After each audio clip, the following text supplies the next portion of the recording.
We are speaking again this week to our state Senator Bruce Tarr. Hi, Bruce. How are you?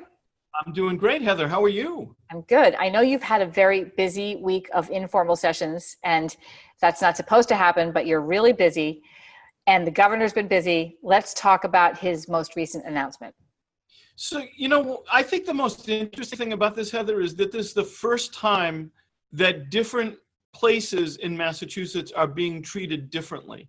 So with all of the other executive orders and all of the guidance and everything else, the state has really been treated as one with regard to the requirements. But with this executive order and with this guidance, we're seeing the state divided into two categories in terms of those who are low risk and everybody else.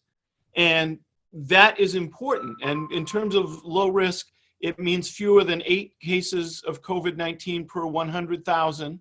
And that is going to force us now to think about things a little bit differently, because we're going to have to think about which communities can do which kinds of things. And so for the low risk communities, they can go to stage 2 of phase 3, but everyone else is still at stage 1 of phase 3. And so that's going to mean a lot of extra attention to the differences between those two phases. And it's going to mean a lot more attention to the geography that applies to the two phases. And so that's something new that we're all trying to deal with, and we have to deal with. But also I think it's important to remember that in order to be a low risk community, you have to have had that case rate for the past 3 14-day reporting periods. And also in order to get back to it, if you lose that status, you have to have 3 consecutive reporting periods where you're below that case rate. So one thing I think that may not be obvious immediately, but is important, is that it takes a period of time to be in the low risk category and to get back to the low risk category if you lose that status. And what comes to mind is the example of Chatham, Massachusetts, which had one restaurant, a spike in a restaurant, but the population is pretty low and dense, but that's kept them on that watch list for a while, right? Absolutely. And there's a lot of issues like that where we're concerned about what's the source of the outbreak, what's the source of the cases being very high. We've got a situation right now in North Andover, which is also part of our Senate district, or half of the town is, and we're looking very closely at Merrimack College, where there's been a spike in cases, and what that means for the rest of the community that may not be experiencing those same conditions. And so we are in a place that is different than the one we've been in before, where it was across the board, these are the regulations. Now, the place in the Commonwealth where we're standing makes a difference in terms of the rules we have to follow. Okay, so we promised our viewers last week that we would talk about the fishing industry. Good news or bad news this week? Good news. I was very concerned last week about the development of Amendment 23.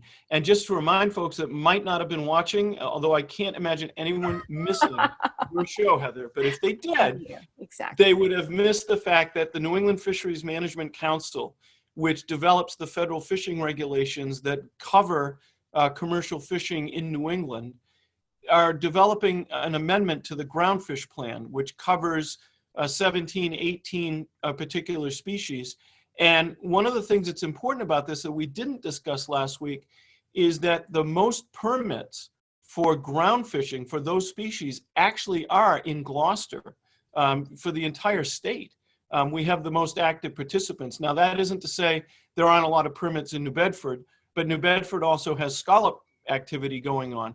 And it isn't to say that there aren't permits in Boston, but Gloucester has a heavy concentration of them. And when the plan gets modified, it's a very important thing to watch. And this amendment, Amendment 23, deals with really one thing, and that is how the fishery is going to be monitored. And by that, we mean, how are we going to observe the catch as it's happening and after it happens to make sure that bycatch, for instance, of subsized fish that can't be caught and retained, that isn't at a high level, and how are we going to make sure that no one is keeping fish that are caught, that are juveniles, that shouldn't be retained.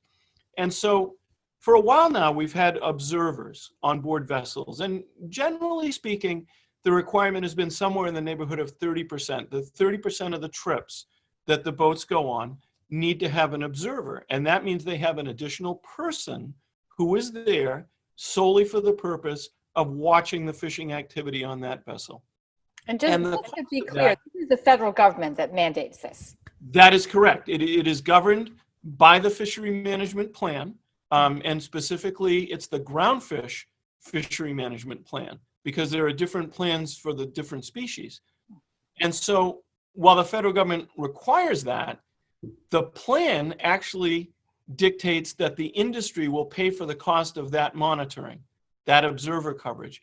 So the Now, over the last few years, we've been lucky because the federal government has stepped in and paid for it so that the individual fishing vessels haven't had to do that.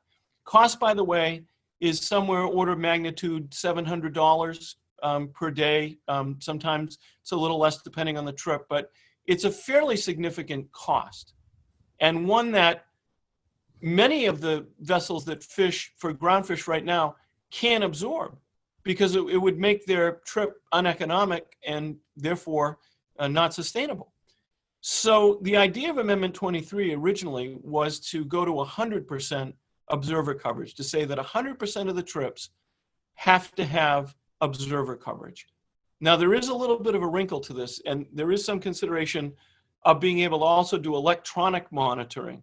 So instead of having a person, you would have cameras and they would record what's happening.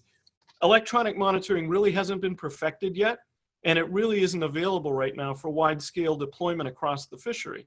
So we're really talking about human observer coverage.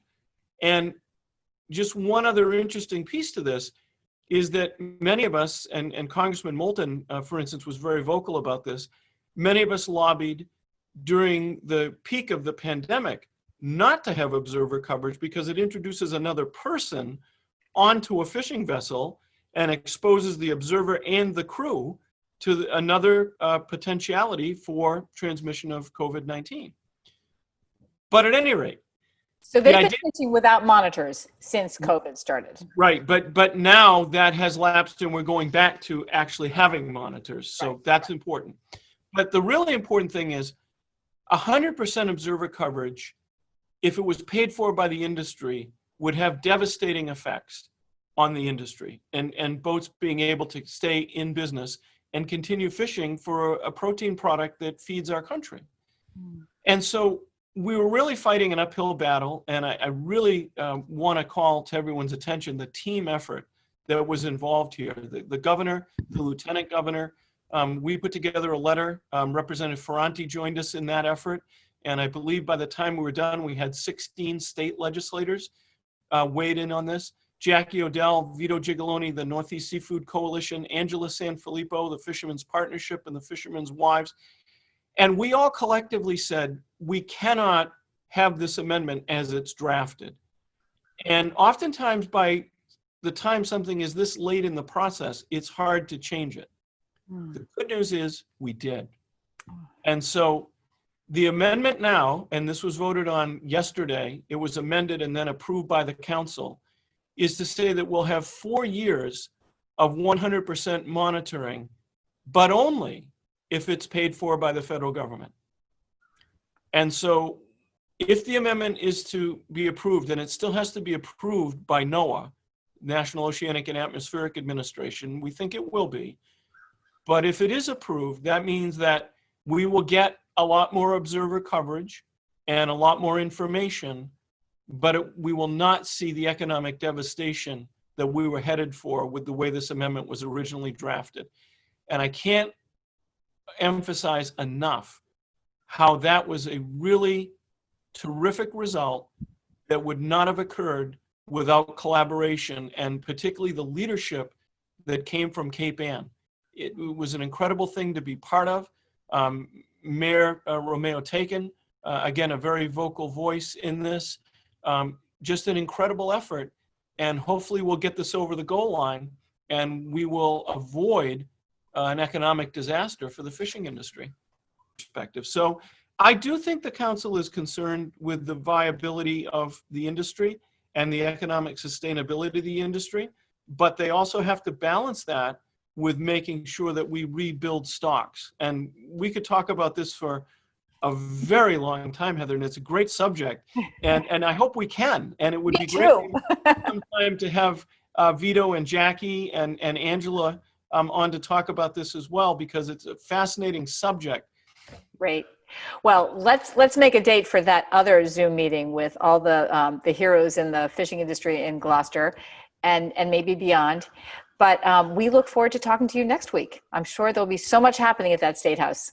Well, I look forward to talking with you as well. And I do think next week we may have a little bit more insight into what's going to happen with the state budget for the remainder of the fiscal year.